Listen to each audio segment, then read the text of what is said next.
Ini start. Kita mulai ya. Bismillahirrahmanirrahim. Assalamualaikum warahmatullahi wabarakatuh dan selamat pagi adik-adik sekalian.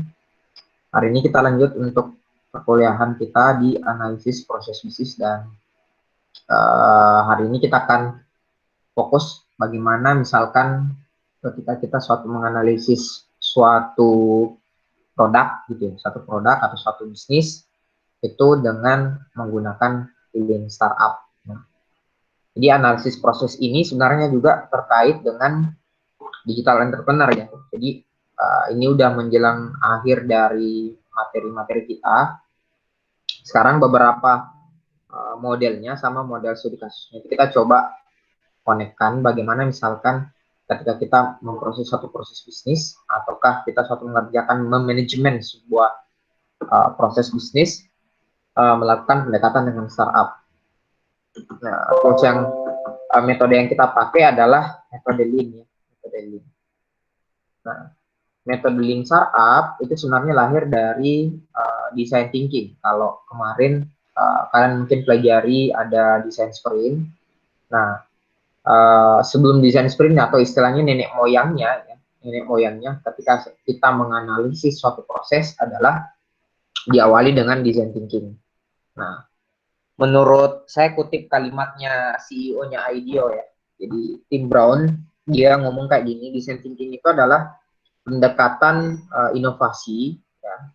Sebuah pendekatan inovasi manusia yang digambarkan dari toolkitnya seorang desainer. Toolkitnya seorang desainer yang diintegrasikan dengan kebutuhan orang-orang, kemudian kemungkinan dari suatu teknologi yang menyesuaikan gitu ya, yang menyesuaikan dengan requirement atau kebutuhan dari kesuksesan suatu bisnis. Gitu. Jadi di dalamnya itu ada proses bisnis yang terkait dengan pendekatan inovasi ke manusianya. Gitu ya. Kemudian terkait juga dengan teknologinya, kebutuhan dari orang-orangnya. Design thinking itu lebih ke arah sana. Gitu ya. Ini menurut Tim Brown. Dan dari design thinking itu ada 5 model. Jadi tahapan discovery, interpretation, ideation, experimentation, dan yang terakhir adalah evolution. Kalau kemarin mungkin kenal ada design sprint itu kan ada tahapannya understand, define ya. Nah kalau di design thinking itu hanya main di 5 kali ini. Ibaratnya ini nenek moyangnya ya dari design sprint. Itu tahapan discovery nyari dulu yang mana sih formulasi yang tepat gitu. Masalah yang ada, kemudian kita interpretasikan masalah tersebut, kita analisis ya, analisis masalahnya, kemudian dari sana lahir ide apa yang bisa nge-solve masalahnya, kemudian kita uji dengan experimentation, kalau ada masalah ataupun ada hal yang ketidaksesuaian, masuk di tahapan kelima yang disebut dengan evolution. Nah, Lean Startup itu udah ada bukunya. Adik-adik bisa baca sebenarnya ada bukunya Eric Ries ya. Jadi Eric Ries. Dalam sini lengkap sekali alur proses bisnis ketika kita mau ngerilis sebuah produk. Jadi kemarin kan kita udah belajar key matrix ya. Jadi kalian udah ngerjain kata kunci atau ibaratnya key performance indicator-nya dari suatu produk ketika dirilis. Ini macam kayak Gojek, Facebook, itu kan beda-beda untuk analisis proses bisnisnya. Mereka akan menganalisis berapa banyak orang yang udah menggunakan aplikasinya, berapa banyak waktu yang dihabiskan ketika menggunakan platformnya mereka. Nah, itu semua masuk di bagian matrix K-nya. Ya. Kemudian ada KPI-nya, atau ditarget bilang berapa orang yang mendownload, berapa orang yang akan menghabiskan waktunya menggunakan platform tersebut. Jadi kalian bisa lebih detail sebenarnya. Ini kayak ibaratnya Bible-nya nula ya. Bible-nya perusahaan sebenarnya. Bible atau ini kayak ibaratnya kayak Al-Qur'annya itu perusahaan. Ini buku ya. Jadi kalau sebelum bangun perusahaan biasanya teman-teman nyari bacaan yang bagus itu coba bacalah Lean Startup karangan bukunya Eric Ries. Ini sangat bagus banget. Nah, kalau kita cerita dari satu analisis proses bisnis gitu ya, yang dimana kita mau ngerilis sebuah produk gitu ya, ngerilis sebuah produk, jalan menuju kegagalan itu biasanya dihasilkan dari 5 step ini. Biasanya ketika kita ngerilis sebuah produk, nggak ada yang pakai ada 5 step seperti ini. Kadang kita mulai langsung dengan berpikir, wah ini ada satu saya punya ide gitu, punya ide yang brilian. Dia sebut idenya brilian, walaupun dia nggak solve apakah masalah itu benar atau benar ada atau tidak. Kemudian mereka develop produknya, bikin produknya, mereka habiskan waktu 3 sampai 12 bulan untuk investasi gitu ya. Nah, waktunya, kemudian mereka harus bayar programmer misalkan, bayar hosting domain, penyimpanannya online, kemudian mereka launching ataupun lakukan marketing ya, di mana mereka dapat seed investment untuk dibakar. Bakar itu artinya dapat duit untuk dari investor, mereka habiskan langsung untuk proses marketing yang yang cukup besar. Nah, pada akhirnya tidak ada yang pakai gitu ya. Tidak ada yang pakai. Bayangkan kita sudah ngabisin 3 sampai dengan 12 bulan untuk developnya, 1 tahun lah ya. Kemudian investasi juga di dalam, sudah bakar duit dari investment juga gitu ya. Ini saya bilang jalan menuju kegagalan. Kenapa? Mereka pikir idenya, produknya itu bagus, ternyata nggak sesuai dengan market. Kenapa? Karena mereka nggak lakukan riset yang ada sebelumnya.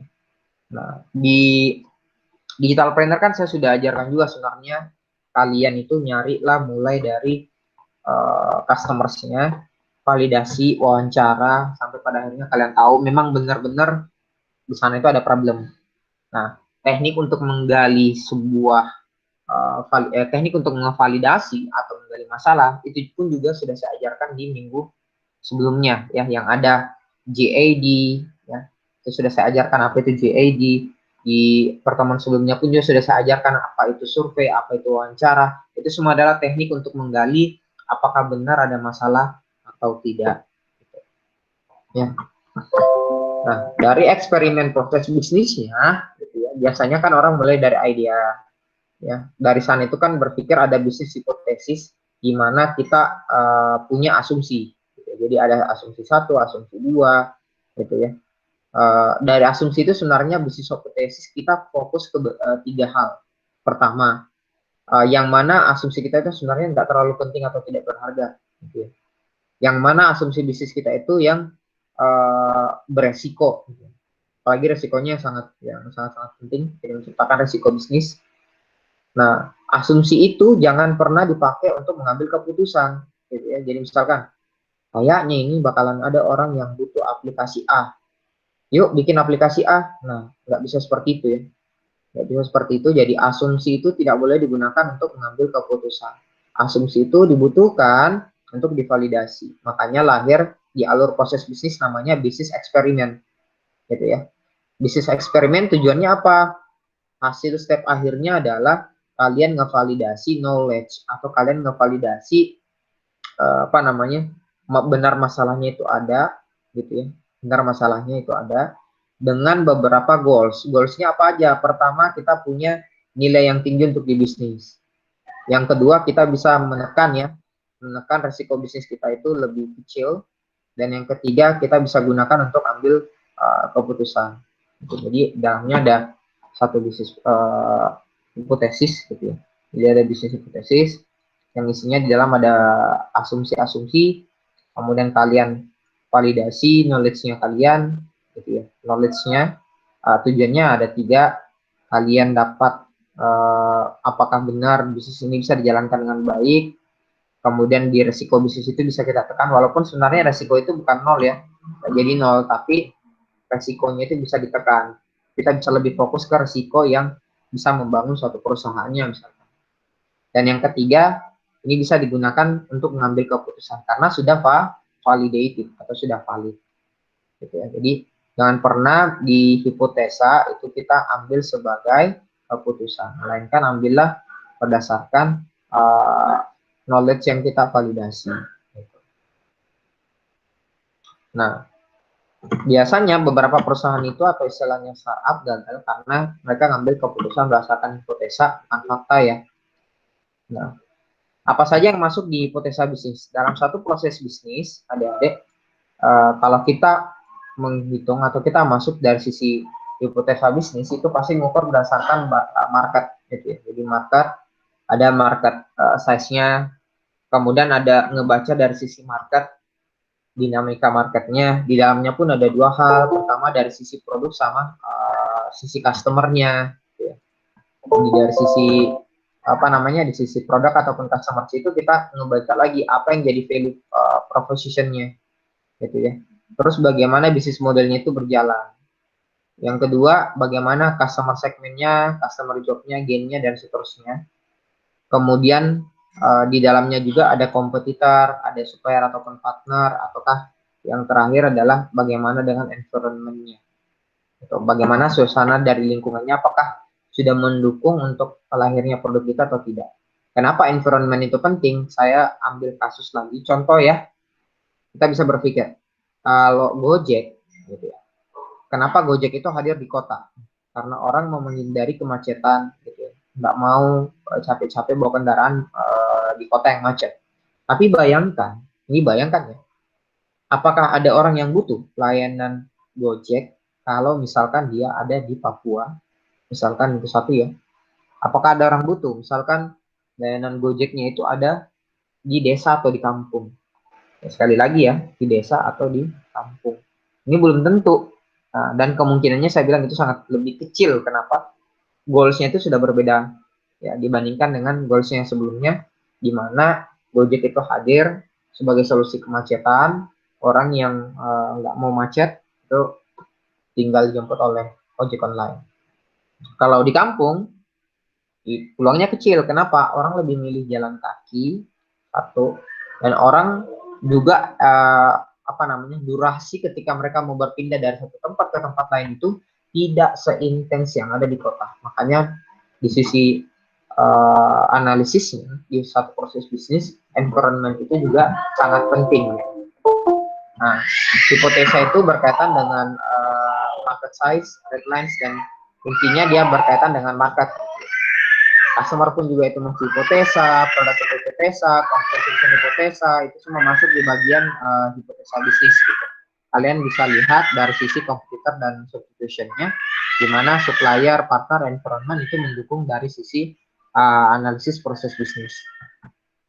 Nah, kalau kita bercerita dengan metodenya Lean ya, Lean Startup, gitu. Di dalamnya ada 3 model. Pertama ada customer development. Kita bagaimana caranya mendevelop sebuah customers. Kita ngelin, kita lean manufacturing, kita ngelin, kita pelajarin ngerilis sebuah produk, kita pelajarin apa yang kurang, apa yang lebihnya, yang mana bisa diperbaiki untuk mengimprove sebuah layanan. Yang ketiga ada namanya agile. Nah ini pun juga sudah saya share ya, metode agile sepertinya di beberapa pertemuan sebelumnya.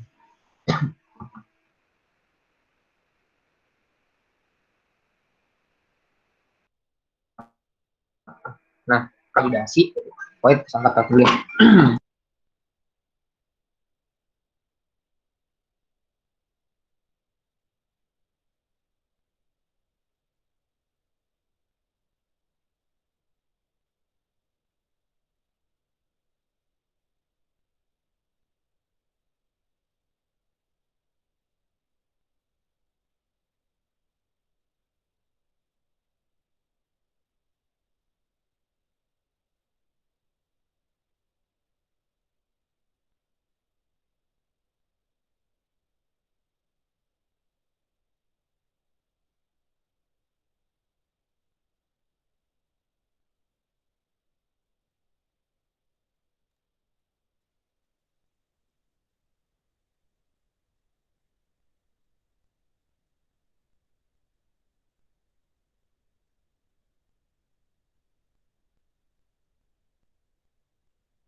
Oke, kita lanjut ya.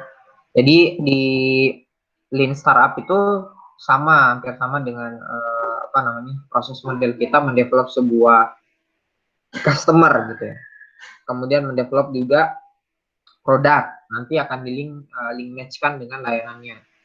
Nah, kalau di customer development kita fokusnya adalah ngevalidasi demand gitu. Jadi ngevalidasi kebutuhan, gitu ya, ngevalidasi kebutuhan sebelum kalian ngebangun produk atau jasa digitalnya. Gitu. Ya, jadi ngevalidasi demand. Nah, kemudian dari sana kita ngelin manufacturing istilahnya kalau kalian itu ngebuat prototipenya, istilahnya di awal adalah MPV-nya atau minimum viable produknya. Ada uh, apa namanya standar awal untuk aplikasi yang bisa digunakan. Nah, dari sana itu kalau MPV-nya udah jalan, kita kembangin, kita bisa kurangin apa hal-hal yang tidak berguna gitu ya. Kemudian kita bisa improve hal-hal yang dibutuhin sama si users ini yang disebut dengan lean manufacturing. Ibaratnya kayak kita ngerilis sebuah mobil seperti ini ya. Kemudian udah diuji tes, kira-kira mungkin bannya ada yang kurang tinggi atau seperti apa. Ini diganti, ditambahin lagi di bagian yang lain. Nah, intinya kalau di lean manufacturing adalah reduce waste, continuous improvement. Kita ngebuang hal yang tidak dibutuhin, kemudian kita improve apa yang dibutuhin atau nambahin beberapa hal yang sudah valid untuk dibutuhkan. Nah, tadi ada 3 ya, customer development-nya, lean manufacturing-nya, sama agile. Ketika kalian sudah ngerilis produknya, apa namanya, reduce waste-nya, udah ngurangin apa aja fitur yang sebenarnya nggak dibutuhin. Di sana itu ada repeat iteration, akan ada apa namanya pekerjaan yang sifatnya akan berulang dari satu proses ke proses yang lain dan dia akan terus continuous development, ibaratnya akan berlanjut terus, gitu ya. Nah, untuk menghasilkan sebuah aplikasi yang pada akhirnya benar-benar dibutuhkan. Ya, sampai hari ini pun Facebook, Instagram, WhatsApp yang kalian pakai itu tiap beberapa bulan akan ada apa namanya, ada improvement teknis gitu ya, disuruh ngupdate aplikasinya. Itu pun sama, di sanalah proses agile itu ada. Gitu. Jadi kita akan ngebuat terus softwarenya sampai benar-benar itu meminimalisir bug atau meminimalisir apa hal yang nggak diperlukan sampai benar-benar dibutuhin sama si pengguna.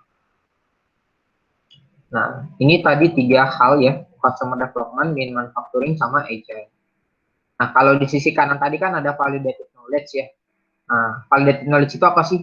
Nah, validated knowledge itu adalah insight atau pengetahuan gitu. Jadi apa yang kalian dapatkan dari proses bisnis yang udah berjalan, kalian tahu oh ternyata kebutuhannya users itu adalah A, kebutuhan users itu adalah C, yang B kemarin yang kita punya asumsi itu nggak dibutuhin, oke buang yang B. Kita yang ada yang pakai itu adalah A dan C-nya misalkan. Nah, jadi validated knowledge kita tahu gitu ya, apa sih yang sebenarnya dibutuhin gitu. Nah, dapatnya dari mana? Dari customers gitu. Dari si pengguna yang mau pakai aplikasinya. Nah, pakai apa ya? Pakai eksperimen yang benar. Eksperimen yang benar apa? Ya kemarin sudah saya ajarkan. Ada GAD, ada questionnaire, ada survei, ada observasi, ada wawancara, dan seterusnya. Itu semua masuk di metode eksperimen untuk validated knowledge di analisis proses bisnis.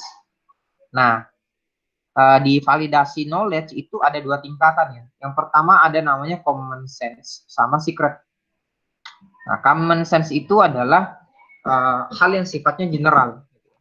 Semua orang itu tahu sana. Jadi semua orang tahu dan kalau dari sisi bisnis ya nilainya itu tidak terlalu tinggi. Kalau dikasih bobot ya common sense itu mungkin nilainya 5 gitu ya. Nilainya 5. Masih general ya.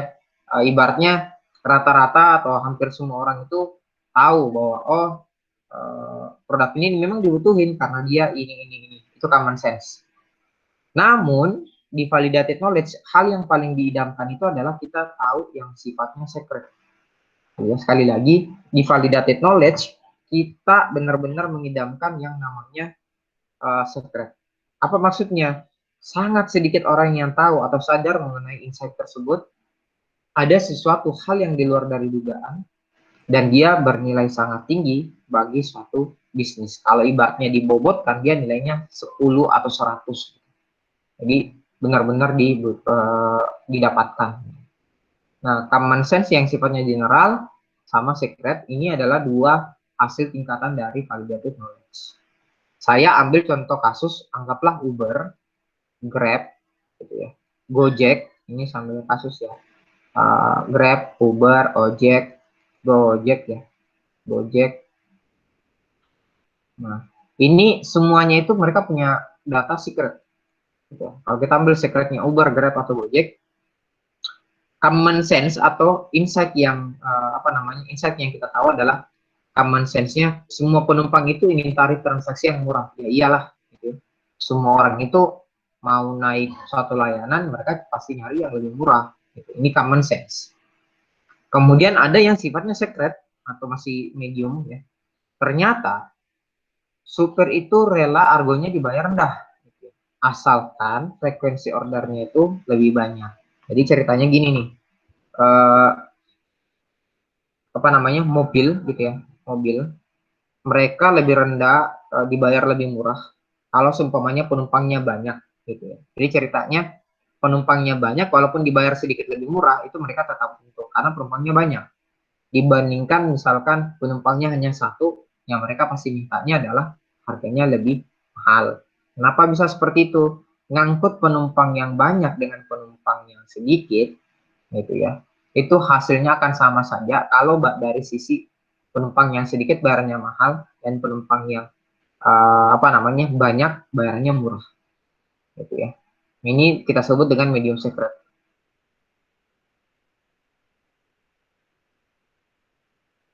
Nah, ada hal yang sangat Grab ataupun Gojek itu secret, ya, hal yang rahasia. Apa itu? Ternyata, ini sekali lagi ya, ternyata ada anak gaul yang mau turun perdita bahkan jadi sopir. Ini secret. Mbak, ternyata ada orang yang di rumahnya punya Alphard, ini ya, karena saya pernah kejadian ini, punya Alphard itu dikasih jadi Grab. Saya pernah nge-Grab itu ya di Singapura dulu, waktu di Singapura.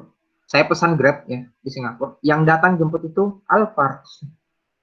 Itu hal yang lucu ya, unik malah saya bilang. Jadi bahkan orang kaya pun itu saking nggak ada kerjaannya kayaknya, saking nggak ada kerjaannya, bahkan mobil Alphardnya itu dikasih jadi Grab gitu. Nah itu adalah hal yang secret. Gitu. Mereka dapat bahwa uh, orang pun di luar yang bahkan layanan ini kita nggak akan kesulitan untuk nyari nyari driver. Kenapa bisa? Bahkan orang kaya pun mau turun jadi supir driver. Gitu. Mobil mahalnya pun bahkan mau dijadikan uh, sebuah kendaraan umum. Gitu. Bahkan kita bisa cerita juga kalau kalian nanya-nanya supir Grab yang kalian temani ngomong ya kalau di atas mobil kalian cerita pengalamannya, mereka bahkan itu nggak punya mobil gitu ya, mereka nyicil dulu mobil, artinya mereka ambil di leasing gitu ya, ngambil di leasing untuk pinjaman kendaraan gitu ya, pembayaran kendaraan yang sifatnya di kredit atau dicicil, dapatnya cicilannya itu dari mana? Dari ketika mereka nge-Grab gitu, mereka jadi sopir gitu. Nah, jadi itu adalah hal yang secret. Perusahaan Gojek, Grab, and Uber itu dapat insight bahwa saya tidak akan kekurangan driver. Itu yang mereka dapatkan dan itu validated knowledge yang sifatnya secret. Nggak semua orang tahu seperti itu. Gitu. Nah, eksperimen di Lean Startup itu dia kan mulai dari ini ya. Jadi kita naruh ada suatu ide, kemudian kita build aplikasinya, lahir aplikasinya atau MPV-nya, kita ukur dengan measure, ada empirik datanya, ada hal yang kita dapatkan, kita learn, terakhir ada idenya dan kita build kembali. Nah, ingat validated learning berbeda dengan kalau kita cuma mau sibuk gitu tanpa hasil. Validated learning tujuannya adalah kalian dapat insight. Kalau kerjanya hanyalah menyibukkan diri, baru kemudian ada hasil, yaitu saya bilang validated learning itu gagal. Nah, kalau di Lean Startup itu kita fokusnya adalah di sisi kecepatan. Bagaimana kalian cepat untuk memvalidasi suatu masalahnya, kemudian nggak buang-buang waktu ya, dan cadangan duit yang kita punya, atau tabungan duit yang kita punya. Dari satu proses bisnisnya, ceritanya yang ada itu, kalian ngevalidasi supaya cepat, dan bisa ngerilis produk itu lebih cepat juga. Nah, idea kalau kita bercerita itu fokus ke bagian apa hal yang paling fundamental dulu untuk dikerjakan, dari sisi uh, hipotesanya gitu ya, mesti divalidasi, baru nanti kalian build. Nah, kemarin kita ada istilah-istilah ya, pivot, itu pivot. Nah, kemarin itu adalah model ketika kalian tahu bahwa customer discovery atau kalian jalan ke customers dan masuk di proses validasi, ternyata nggak sesuai kebutuhan dari customers, ya disinilah kita pivot. Mengembalikan lagi proses alurnya kita ke bagian customer discovery. Nah, yang kemarin kan di tugas digital entrepreneur itu kan saya minta kalian untuk mewawancarai ya. Nah, nanti di sana kalian akan tahu apakah memang benar-benar dibutuhin nggak aplikasi ini, gitu ya, sebelum jadi bikin, dibuat gitu ya.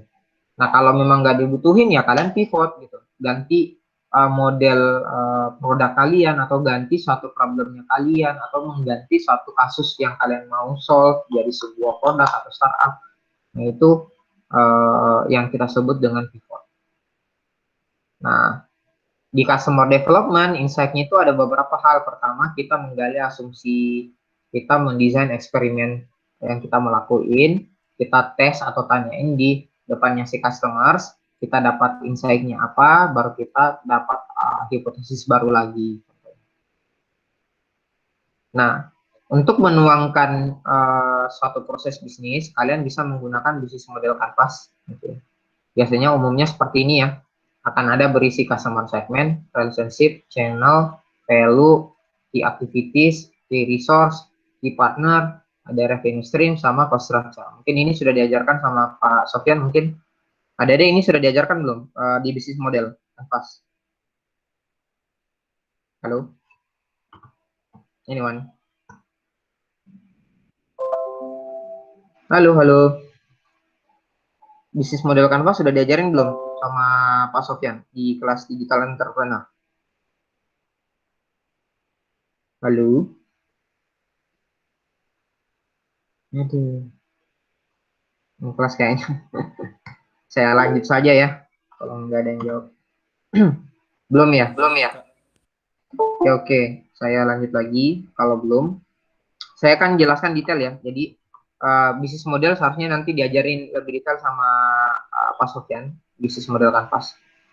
Atau paling tidak saya sudah ajarin di sini, kalian pun keluar nanti nggak akan bingung. Di bisnis model Canvas itu kalian menuangkan proses bisnis ya. Proses bisnis itu menggunakan tools, ya menggunakan tools namanya adalah bisnis model Canvas.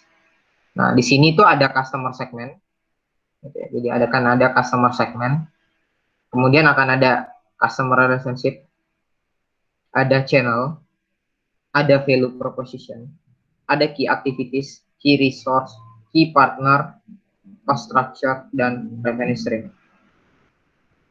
Nah, bisnis model Canvas ini ya, bisnis model Canvas, kalau saya langsung review aja ya. Nanti untuk ini sebenarnya ada dipakainya analisis proses bisnis yang umum ya.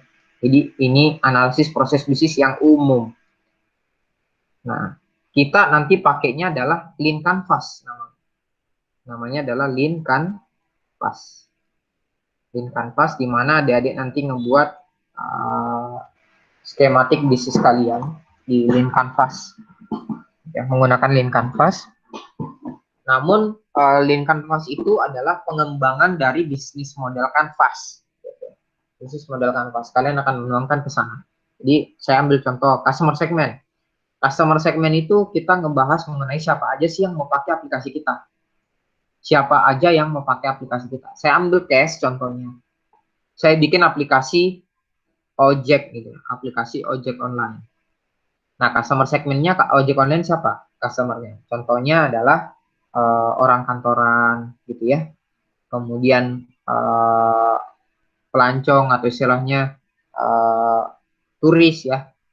Itu customer segment saya. Terus channel. Nah, channel itu lebih ngebahas di mana sih produk kita itu bisa ditemukan atau aplikasi kita itu bisa diketahui sama si calon customernya kita. Nah, kita pakai channel apa ya? Saya pakai channelnya FB misalkan ya. Saya pakai bikin Facebook, saya bikin website, saya bikin aplikasi di Play Store. Nah, itu adalah channel contohnya. Customer relationship itu lebih ke arah bagaimana kita menjaga supaya customer itu nggak berpindah ke lain hati. Makanya disebut dengan customer relationship. Contohnya kayak ada diskon gitu ya. Ada diskon, ada apa namanya lagi, ada foto, ada kupon gitu ya, ada kupon, ada membership. Nah, itu customer relationship. Kemudian ada value proposition, bercerita mengenai apa kelebihan produknya kita. Key activities itu bercerita tentang apa aja aktivitas dari produk yang kita lakukan. Pertama developing, marketing, itu semua masuk activities. Resource itu apa aja aset ataupun peralatan yang kita miliki supaya menunjang aplikasi ini berjalan. Contohnya kayak laptop, smartphone. Kemudian key partner, kita bisa berpartner dengan siapa aja agar aplikasinya ini bisa berjalan dengan baik. Contohnya kayak saya ojek online, saya akan kerjasama dengan pemilik mall gitu ya. Jadi kalau orang mau memesan ojek, Gojek itu tinggal di stand-nya aja yang ada di dalam mall. Kemudian revenue stream itu dari mana pemasukan kita dapat, cost structure itu dari mana pengeluaran itu keluar. Nah, bisnis model Canvas gitu ya, dulunya dipopulerkan sama Alexander Osterwald gitu ya. Nah, bisnis model Canvas ini sering gitu ya, sering dipakai sama perusahaan-perusahaan besar dalam menjelaskan alur proses bisnis ataukah menuangkan model bisnisnya. Nah, kemudian konsepnya ini dimodifikasi ulang sama Asmuria gitu ya. Yang pada akhirnya kita kenal kalau di teman-teman startup digital menuangkan proses bisnisnya mereka itu ke dalam Lean Canvas. Jadi gambarnya akan jadi seperti ini. Ya, yang tadi kan customer segment, nah, tetap sama ya. Nah, kalau di sini namanya customer relationship. Nah, kalau di sini namanya adalah unfair advantage. Unfair advantage. Kemudian kalau di sini ada channel, kalau di sini sama channel juga. Di sini value proposition, kalau di sini adalah apa unique value proposition-nya, sama ada high level concept. Jadi high level concept itu adalah apa hal yang sebenarnya akan sulit untuk ditiru oleh si kompetitornya kita. Jadi misalkan ada aplikasi ojek, apa hal yang tidak mudah ditiru, misalkan kalau saya yang punya Gojek yang nggak bisa ditiru atau agak sulit ditiru sama si Grab, atau Grab merilis sebuah apa namanya konsep gitu ya, penjelasan aplikasi yang sulit ditiru oleh si Gojek gitu ya. Kemudian lanjut di sini solution. Nah, kalau sebelumnya kan di sini namanya adalah key activities. Kemudian ada key matrix. Nah, ini kemarin sudah saya ajarkan ya, key matrix. Ini saya nggak perlu jelasin lagi key matrix. Ya, jadi fokusnya apa aja jadi tolak ukur. Kemudian problem. Nah, kalau di sini apa aja masalah yang terjadi sama si customers dan existing alternatif, arti istilahnya mereka punya jawaban dari masalah mereka, alternatifnya dulu seperti apa. Kemudian di bawah sama akan kita ngitung dari mana pemasukan sama cost structure dari mana pengeluaran. Nah, untuk customer dan problem hipotesis itu dimulainya dari apa? Kita mulainya dari customer segment sama berpikir kira-kira masalah mereka apa. Oke. Nah, step jadi isi itu ini. Kita nyari dulu problem yang apa namanya? Yang dirasakan oleh si customers. Setelah itu kalian berpikir apa aja value yang kalian mau berikan, solusi yang kalian mau kasih apa aja, gitu ya. Ini terkait dengan tata cara ngisinya ya. Kemudian apa yang cannot be easily copied or broke, yang tidak bakalan mudah untuk di copy sama si kompetitor kita. Terus kita ngisi dari mana pemasukan atau revenue stream-nya, dari mana uang yang keluar, dari mana key matrix untuk ukur suksesnya aplikasinya, dan yang terakhir adalah channel. Saat dilihat ya, jadi tata cara ngisinya. Nah, saya bahas satu-satu ya, saya bahas dari sini. Kotak pertama ya. Jadi kalau kalian nggak perhatikan ini, nanti ada hadiah yang saya minta kalian buat, itu ngebuat link startup, link Canvas. Nah, jadi tolong ini diperhatikan dengan baik. Yang pertama adalah problem. Nah, apa itu problem? Problem ini bisa dibilang adalah kita menuliskan semua masalah yang kita punya gambaran bisa selesaikan dengan produk yang kita mau tawarkan. Dalam satu proses bisnisnya, di awal kali adalah tahapannya understand, memahami dulu apa masalahnya. Saya ambil contoh kasus ya, misalkan ya, saya apa namanya, mau ngebuat aplikasi pembayaran gitu di sekolah, pembayaran yang memanfaatkan fiturnya QR code. Jadi bayar SPP di sekolah, di kantin di sekolah, semuanya itu pakai aplikasi yang QR code. Nah, problemnya apa? Yang lahir misalkan kenapa saya bikin ini? Saya berangkat dari problem di mana orang tua itu ngasih uang jajan kalau cash itu kadang kurang simpel dan tidak efisien. Misalkan saya pergi berbelanja karena uang yang dikasih orang tua itu uang yang besar, apa namanya, di tempat makan saya itu nggak ada uang kembalian. Misalkan ada uang kembalian, namun itu harus nunggu lebih lama. Ya, ini problem. Yang kedua, orang tua tidak bisa pantau ya. Misalkan anaknya orang tua ini ngasih anaknya duit 50.000. 50.000-nya itu dipakai apa aja, itu kan orang tua nggak tahu. Nah, kalau di sini kita bisa baca ya, saya arahin bahwa aplikasi yang saya buat ini gimana orang tua itu bisa pantau juga pengeluaran keuangan dari anaknya gitu. Kemudian karena membayar SPP secara langsung itu juga makan banyak waktu karena harus antri, nah, itu kadang yang tidak efisien. Nah, ini adalah problem-problem kita tuliskan di sebelah kiri sini ya, di sebelah sini dulu ditulis. Kita berangkat yang kedua. Yang kedua itu adalah customer segment. Nah, customer segment itu kita berpikir siapa aja pelanggan ataupun users yang akan pakai aplikasi kita. Saya tadi bikin aplikasi pembayaran di sekolah, gitu ya, sekolah atau kampus. Nah, saya bisa nulisin bahwa yang pakai aplikasi saya ini ada siswa sama mahasiswa di kampus yang umurnya itu 13 sampai 25 tahun.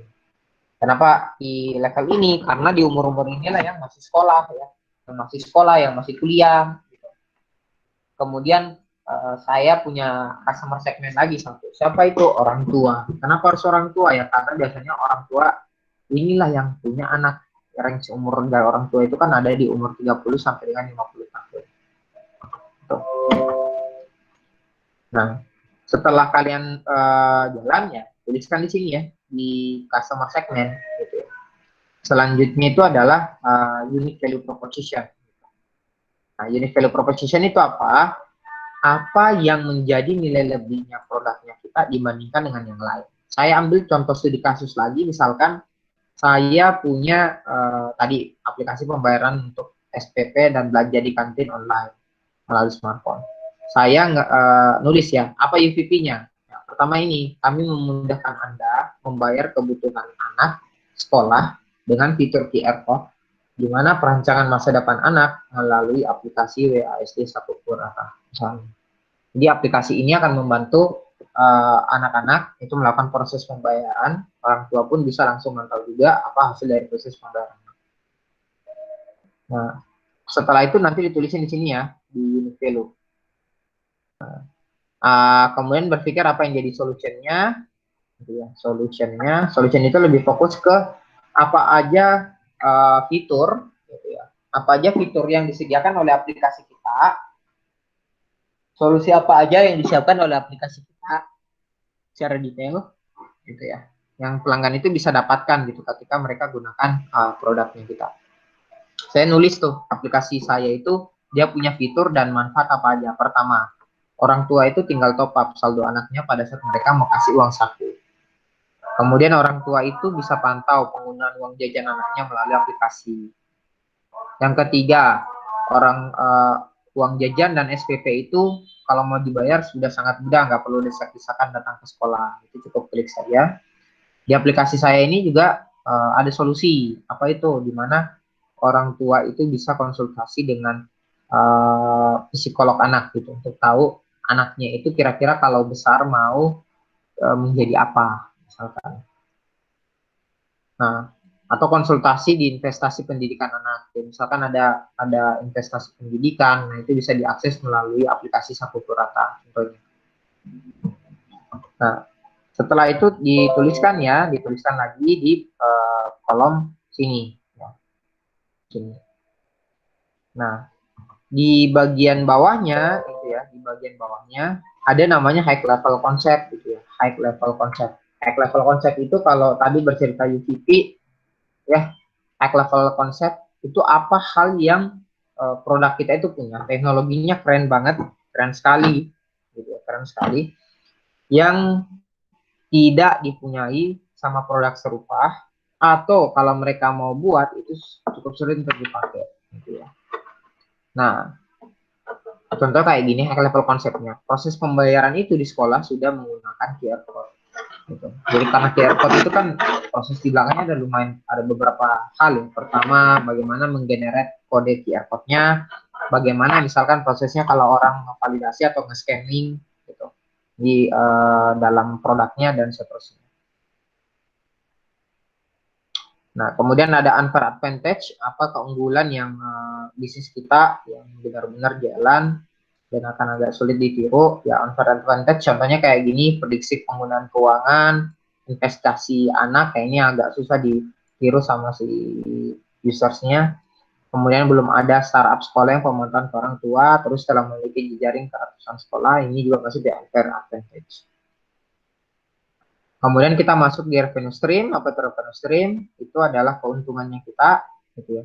Jadi saya dapat untung dari mana? Misalkan si siswa itu melakukan proses pembayaran. Ya, ada biaya admin 2.000 sampai 10.000 ketika mereka top up. Kemudian ada subscribing. Kalau mereka berlangganan layanan konsultasi anak, ya mereka bayar 50.000 per bulan. Transfer beda bank itu ada batasan 1.000 rupiah per bank. Pencairan dana investasi itu ada 150.000 per bank. Tuh.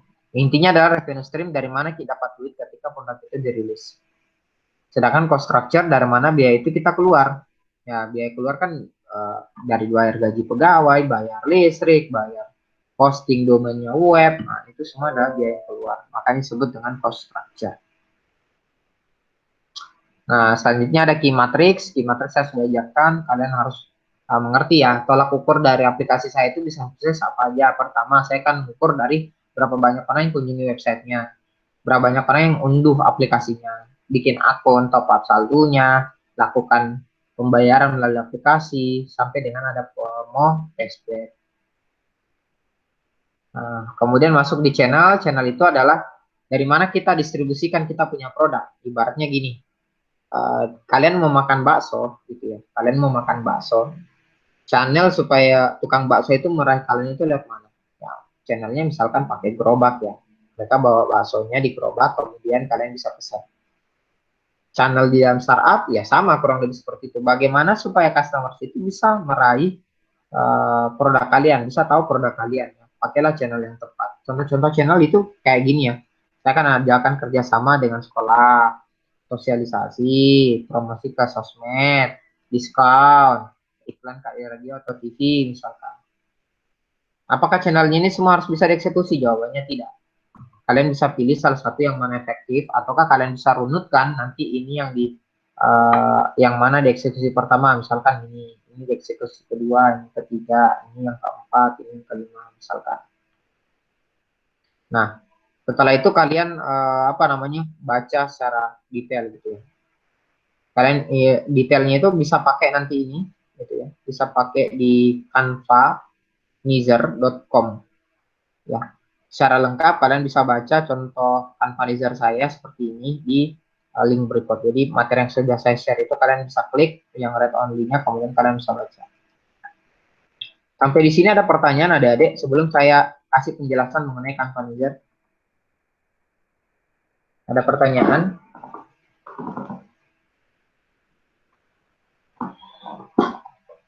Ada pertanyaan terkait Lean Startup, jadi memindahkan pengetahuannya kita itu ke dalam proses bisnis kita itu ke dalam suatu kanvas ya. Yang sebelumnya itu kita pelajari pakai bisnis model kanvas, namun disempurnakan pakainya sekarang adalah Lean Canvas ya, Lean Canvas. Ada pertanyaan sampai di sini? Oke, nggak ada. Saya langsung lanjut ya. Saya stop share dulu. Nah, Canvanizer, adik-adik, kalian bisa akses. Saya coba buka dulu satu tab. Ini ya. Nah, contohnya kayak gini. Nah, aksesnya di mana? Kalian bisa akses di sini canvanizer.com.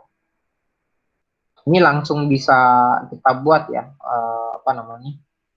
Kita langsung bisa ngebuat. Nah, kita klik yang bagian ini ya, create your. Jadi kunjungin dulu canvanizer.com. Setelah kalian kunjungin canvanizer.com, kalian klik create your own canvas. Setelah itu kalian pilih bisnis. Nah, ini ada bisnis model canvas, ada juga lean canvas gitu ya.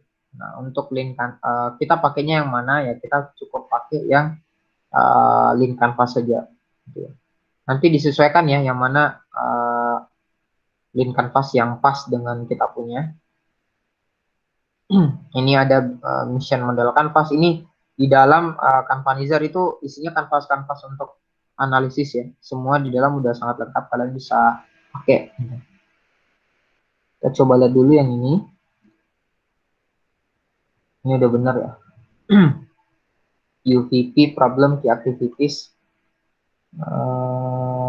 Nah, nanti di sini kalian diminta memasukkan apa namanya?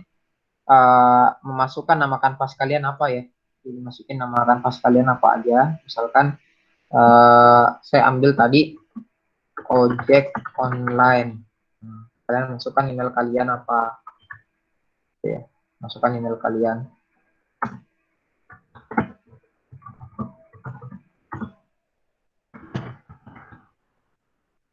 Ini kemudian kalian start kampanye. Nah, nanti akan jadi seperti ini ya. Kita bisa edit. Nah, ini ada dua. Read only ini artinya kita cuma bisa lihat, tidak bisa ngedit. Kalau ini adalah linknya bisa diedit. Nah, itu jadinya kayak gini ya. Nah,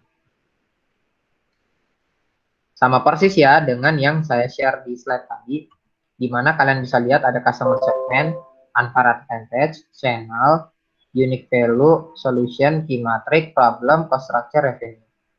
Ya, kita bisa langsung nambahin ojek online ini seperti apa dengan cara seperti ini, insert aja. Nah, kira-kira yang mau pakai ojek online siapa? Orang kantoran, misalnya ya. Ini kita save.